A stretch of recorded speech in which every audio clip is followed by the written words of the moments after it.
Welcome to the Tech Egg. Don't get scrambled. Enjoy the video. You start by preparing the file and immediately creating a duplicate layer. This preserves the original.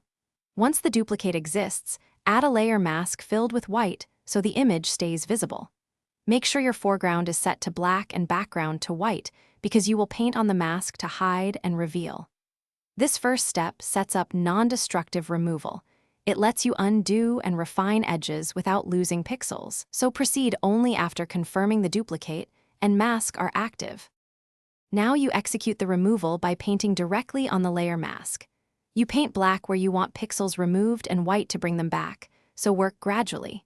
Start with a larger, soft brush to block out background, then zoom in and switch to smaller brushes for hairlines and detailed curves. Use pressure or opacity to feather transitions and reduce hard edges. Once done with coarsework, toggle the mask visibility to check for leftover halos and refine with alternated black and white strokes. Finish by refining the mask so the removal looks natural.